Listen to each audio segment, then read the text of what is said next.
Welcome into another episode of The Latest with Devin and Brennan back joining you. Thank you for tuning in. So let's hop right into it. The Patriots defeated the Cleveland Browns 27-13 in a very eventful day as far as weather goes at Gillette Stadium, but they did come out victorious. Browns fall to 2-5. Brennan, what do we like from the Pats? Pats defense, of course, playing stellar as usual, forcing 2 turnovers. I want to say 3 turnovers. But Nick Chubb, honestly, you can't blame the kid. He had some bursts of energy. He was really the Browns' offense for a majority of that first half. It's just the Patriots defense was just playing stellar. Honestly, Nick Chubb, first fumble, not his fault. His own player kicked it out of his hand. When do you ever see that? But then just a heck of a heads-up play on the second fumble. Jonathan Jones coming and stripping that ball out. But this Pats defense is playing unbelievable. Yeah, they looked really stellar. Lenny Guy had an interception against Baker Mayfield, and the Patriots were able to hang on. They did score. Oh, no, it was Dante Hightower that returned the first fumble for a touchdown. Yeah. So they looked solid on all ends of the ball. But the Browns, I don't know what's wrong with them. They're 2-5. Jarvis Landry guaranteed a win here. They haven't looked Jarvis good. Landry also said the Dolphins were going to win the Super Bowl last year, and that didn't happen. So, actually, no, it was 2 years ago. But still, he's irrelevant. Yeah, so the Patriots looked good, and they got a big test coming up with Baltimore in the week ahead. Some have been very vocal about it. It's going to be the Patriots' definitely biggest test of the year against a strong Ravens team who I believe only has 2 losses, led by Lamar Jackson under center, and then they got guys like Mark Andrews, Mark Ingram, Hollywood Brown. Hopefully he'll be back for them. Well, not hopefully, but probably will. Yeah. With the Patriots, Bill Belichick has a perfect record with facing quarterbacks that are under the age of 24. So I feel like Bill Belichick can nitpick away to get Lamar Jackson out of his comfort zone and make him throw more than he usually does, because him on his feet is like Michael Vick. He's really good off his feet, especially when the pocket collapses. But honestly, Bill Belichick, one of the best coaches and defensive schemers of all time. I'm pretty sure that he has something up his sleeve. Yeah, Mark Andrews said the Patriots aren't ready for what's about to hit them. Ravens star tight end. I'm very excited. I think this is going to be their biggest test of the year, and I think it's a do-or-die win for the Pats. It's going to definitely help in the playoff race and the seedings. And I think everybody's been complaining about their strength of schedule, and they haven't really had a tough opponent. But this Ravens team, especially with their defense, you got... Yeah, that's the key I was thinking of. The Patriots defense, everyone keeps talking about them, but it's the Patriots offense. This year, they really haven't had that stellar of a year. And the strength of schedule, that's where I think it comes into play, because they haven't played stellar defenses. But I'm intrigued to see what this Patriots offense can do against this top defense in the league and the Ravens, and probably the top contender in the AFC next to them. Yeah, the AFC North, because the Steelers, Browns, and Bengals are all just bums. So you think the Ravens pretty much have a handle on that division. Yeah. But, yeah, Lamar Jackson turning himself into a franchise player for Baltimore. He's looked great. I don't think he's had a bad week. He's looked absolutely stellar. A mobile quarterback. He loves to scramble, but he can throw a few bombs once in a while, especially with Hollywood Brown. So I think it's going to be a great game. Score predictions for this week, Brent.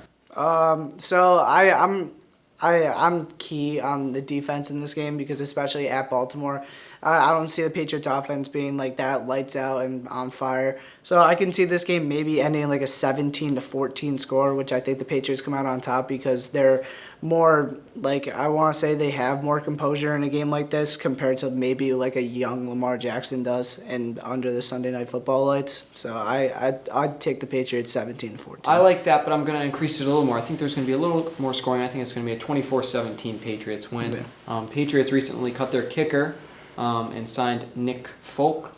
Former Jets kicker, right? Yeah, so it'll be interesting to see if he can blend in with the Patriots offense, because Mike Dugent didn't end up working. He had 2 field goals blocked, and one he just missed an extra point. Yeah. So he made his way out in New England, opening the door for Nick Folk, and hopefully Nick Folk can contribute to the Patriots offense. So moving around the league, San Francisco 49ers seem to be the real deal. Nick I'm convinced by unbelievable week. 3 sacks last week. What do you love about the 49ers? Why are they so legit? I like the 49ers. I see a lot of what the Patriots have in the 49ers. 49ers have a stellar defense and then a capable offense and do everything around them. They have I'll start with the offense because obviously the defense speaks for itself with the 49ers, especially with this man on the screen.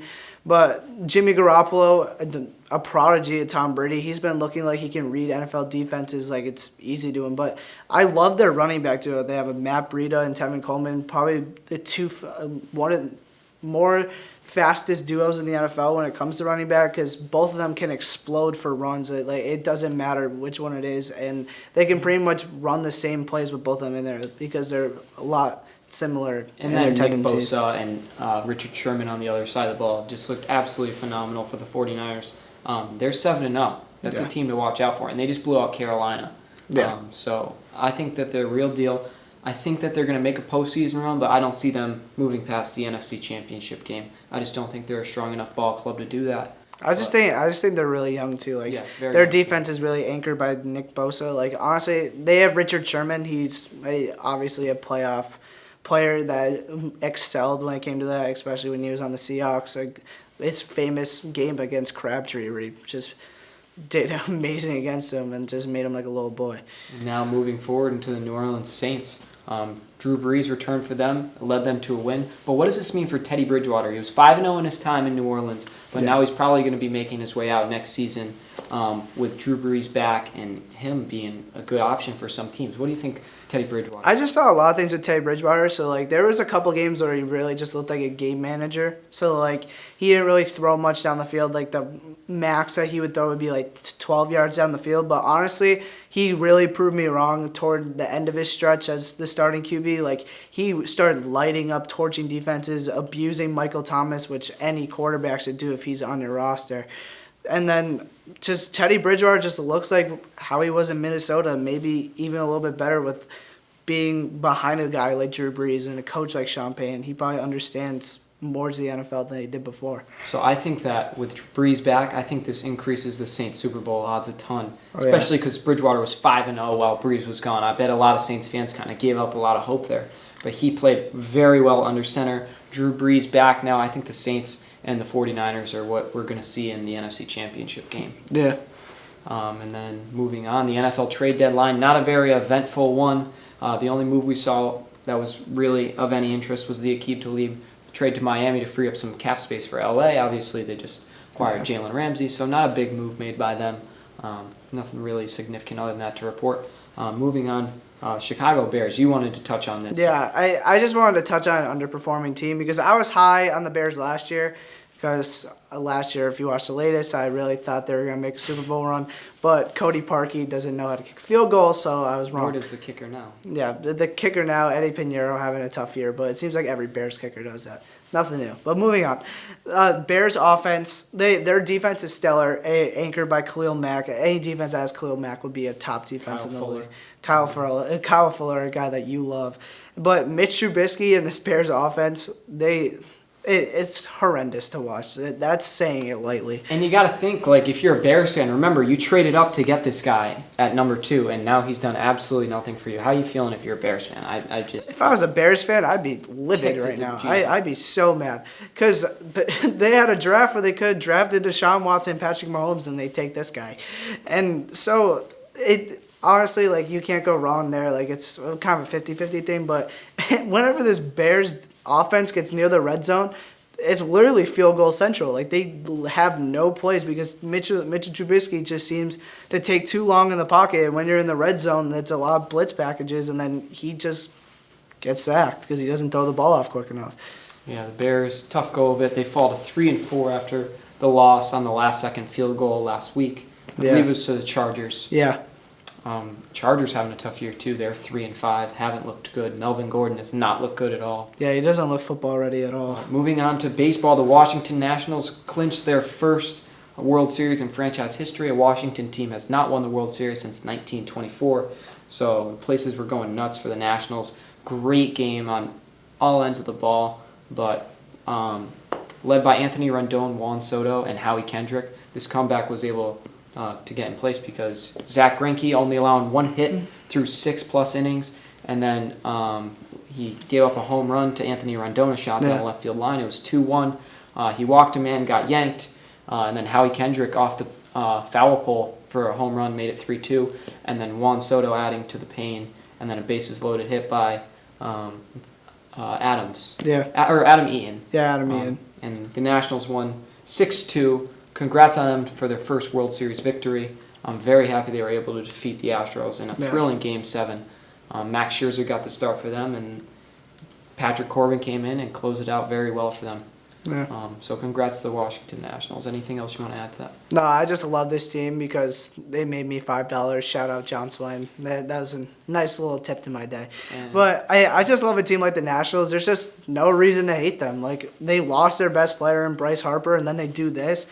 Honestly, they're just led by unlikely heroes like Anthony Rendon and Howie Kendrick. I don't think anyone at maybe the midpoint of the MLB season would think these guys would be studs in the wild card playoffs. team you got to take into account too. Yeah, a wild card team, and then even in the World Series, they only won on the road. Like Yeah, that's 4 that's games on crazy the to road. me. And you say Bryce Harper is their best player, but he's getting paid what, $330 million and hitting 250. I don't think. No, I'm just I think he's just a name for them, selling jerseys. yeah, I'm just saying for the national standpoint, that was their marquee guy, and like that's what brought in all the revenue, and then everyone wrote off the Nationals, and then they do this. That's why I love sports. Steven Strasburg, with 2 wins in the series, he was named MVP. So once again, final time, congrats to the Washington Nationals. Moving on into the NBA, Celtics coming down from 19 points last night to defeat the Milwaukee Bucks. Great game. Paul Pierce was loving it. Jason Tatum was hitting shots I didn't even know were in his arsenal. Yeah. So the Celtics have looked good. The offense has been a little, but this was the same theme as last year too. The offense is always a little up, down, but they never give up, and they looked good. No, yeah, this reminds me of this of the Celtics team 2 years ago, like when Kyrie went down and Terry Rozier was an anchor. It just seemed like the Celtics would always, their offense would struggle, but then their defense would pick up. Well, I would want to say in the second half, and they would have comebacks like you wouldn't believe. Like 2 years ago when they came back against the Warriors that one game in a pivotal game, and then against the Rockets when Marcus Smart drew those 2 fouls on James Harden in that comeback effort.